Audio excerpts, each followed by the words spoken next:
मित्रांनो, तर आता संध्याकाळचे 4:30 वाजलेत आणि आम्ही सर्व फ्रेश झालोय आणि आता आम्ही निघालोय द्वारकेचे मंदिरं फिरायला. तर हा आमचा रूम आहे आणि इथून सर्व मंदिरं जवळच आहेत. तर ते गाडीवाली काका येतील आणि त्यांच्यासोबत आता आपण जाणार आहोत. तर चला. मित्रांनो, तर आता आपण आलोय भडकेश्वर शिव मंदिराकडे. तर तुम्ही इथे पाहू शकता की समुद्राच्या मध्ये आहे हा शिवलिंग आणि हा शिवलिंग 5,000 वर्षा पूर्वीचा हा शिवलिंग आहे. तर आपण आता ह्याचे दर्शन करूया. दाखवतो.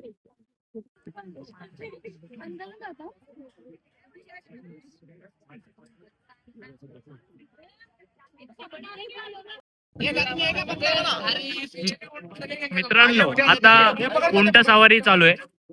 ए! ए, ये, ये, ये, ये.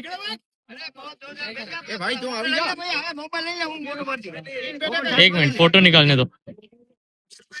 मित्रांनो, आता उंट सवारीवरती आम्ही आलेलो आहे. हे बघा. इकडे येऊन आम्ही उंट सवारी करतोय. अंकल बघताय का? धीरे अंकल भगाने का नाही उनके आगे नहीं जाए. इकडे बघा प्रणित.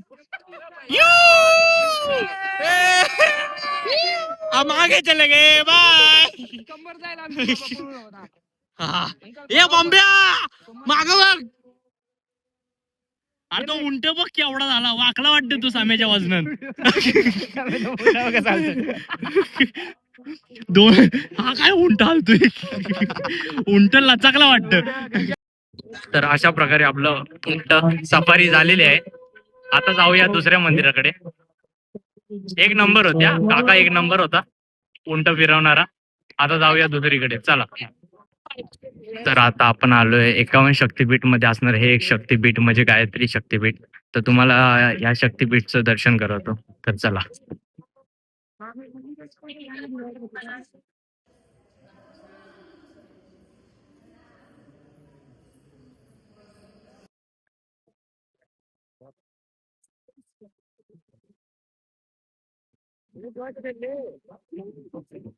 शक्तीपीठच्या बाजूचा व्ह्यू म्हणजे एवढा सुंदर आहे की काय सांगू. खूप अमेझिंग.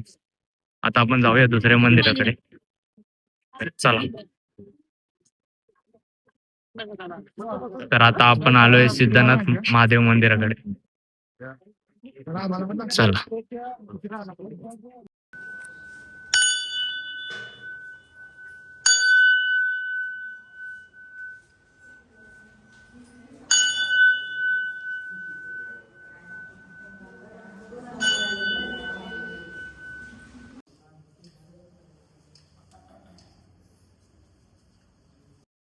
ही हनुमंताची मूर्ती पाहून असं वाटतं की खरोखर कोणतरी तिथं उभं आहे ना. असं वाटतंय की नाही कोणतरी तिथं खरोखर उभं आहे. जिवंत मूर्ती आहे. एक नंबर केलं काम. चला जाऊया आता दुसऱ्या मंदिराकडे. मला वाटतं आता आपण डायरेक्ट जाणार द्वारकाच्या त्या कुठली कुठलं मंदिर ते द्वारकाधीशी मंदिराकडे. चला वीर आहे. तर आता आपण आलेलो आहे स्वामीनारायण मंदिराकडे. तर चल मंदिर लाईक खूप अमेझिंग आहे.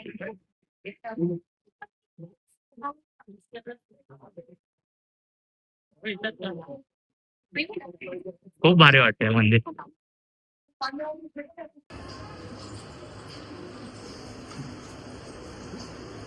गणपती बाप्पा मोरया.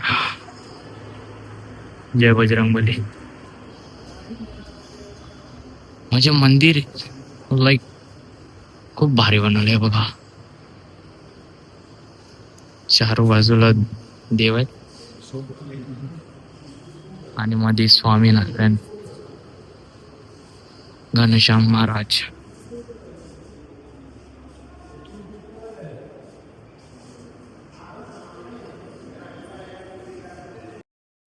तर तुम्ही इथे जेवढी मंदिरं फिराल ते सर्व समुद्राच्या बाजूला आहेत. तर आता तुम्ही हे पण पाहू शकता. हा समुद्र आहे आणि हे मंदिर आहे. आपण पहिलं मंदिर गेलं ते पण त्या साईडलाच होतं समुद्राच्या. आणि या मंदिराचं नक्षीकाम एवढं सुंदर केलंय ना.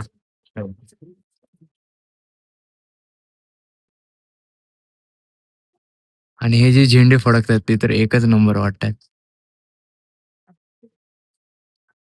तर आता जाऊया. आता आय थिंक बीच वरती जायचंय. बीच वरती जायचा प्लॅन आहे, तर तिकडे जाऊया.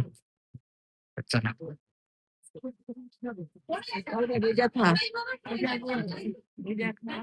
सनसेट बघा कसा होतं.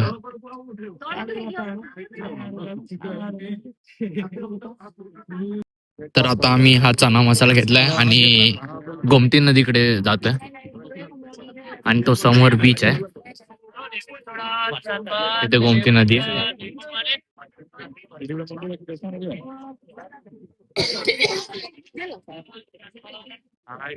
पकड.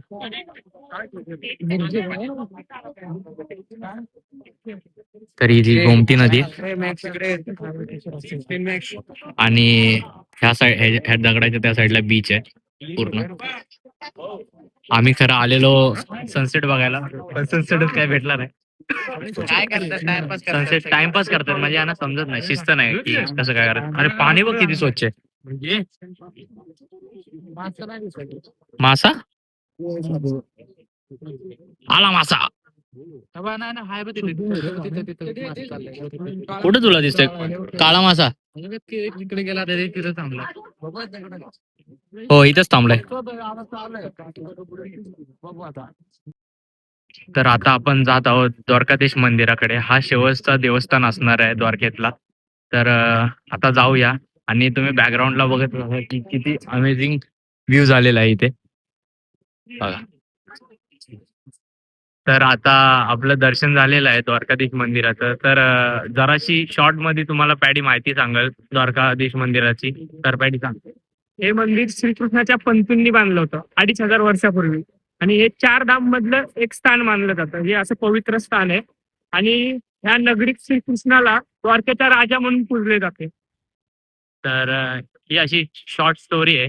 आणि आमचं आता दर्शन झालेलं आहे आणि आतमध्ये एनर्जी तर वेगळ्याच लेवलची होती. सर्व गाणं बोलत होते, सर्व नाचत होते मस्त. तर जर तुम्ही कधी आला नाही तिकडे तर प्लीज व्हिजिट करा द्वारकेत. तुम्हाला खूप चांगलं वाटेल. तर आता जाऊया आपण डायरेक्ट हॉटेलवरती. तर हा ब्लॉग तुम्हाला आवडला असेल तर लाईक करा, शेअर करा आणि सबस्क्राईब करायला विसरू नका. भेटूया नेक्स्ट ब्लॉग मध्ये. बाय.